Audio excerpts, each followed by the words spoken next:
اور ایسے ہی چل رہا ہے۔ تو حضرت موسیٰ اللہ کے پاس جاتے ہیں واپس، اور اللہ سے کہتے ہیں کہ یا اللہ اس آدمی کا تمہارے پاس تھوڑا سا رزق باقی تھا، وہ اسے دے دیا تھا،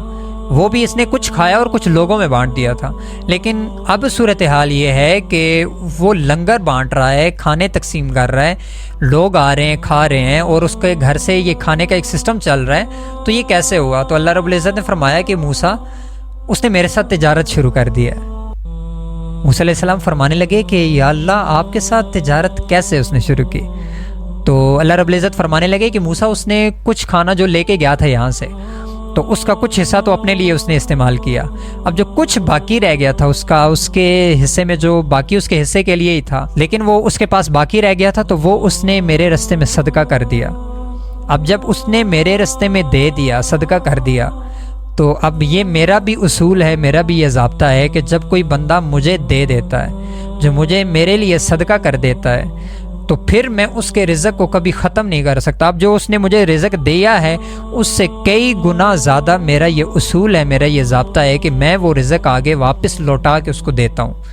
جو بندہ میرے رستے میں صدقہ کرتا ہے ایک دفعہ، تو میں اس کو کئی دفعہ اس سے بڑھا چڑھا کر جتنی مقدار میں وہ صدقہ کرتا ہے اس کی کئی گنا زیادہ مقدار بڑھا کر میں اس کے حصے میں، اس کی زندگی میں، اس کے رزق میں لکھ دیتا ہوں۔ اب اس بندے کے پاس جتنا تھوڑا سا رزق بچا تھا، وہ تھوڑا سا اس نے پہلے کچھ خود کھایا، اور کچھ کھانے کے بعد پھر باقی جو بچا تھا وہ اس نے صدقہ کر دیا۔ اب جو باقی بچا تھا وہ اس نے صدقہ کیا، اب اس صدقے کی لمٹ اتنی زیادہ ہو گئی ہے کہ اب اس کا کھانا ختم نہیں ہو رہا، اور یہ بار بار صدقہ کر رہا ہے، اور بار بار اس کا رزق جو پہلے سے اس کی زندگی میں بالکل کم تھا اب وہ بڑھتا جا رہا ہے، بڑھتا جا رہا ہے، اور جب تک یہ رزق اسی طرح صدقہ کرتا جائے گا، اسی طرح اس کا رزق ڈبل سے ڈبل ہوتا جائے گا۔ صرف اور صرف یہ ایک صدقہ کرنے کا معاملہ ہے، اور تبھی فرمایا گیا ہے کہ الصدقۃ ترد البلاء، کہ صدقہ جو ہے وہ بلاؤں کو ٹالتا ہے۔ جتنی بھی پرابلمز آتی ہیں ہماری لائف میں،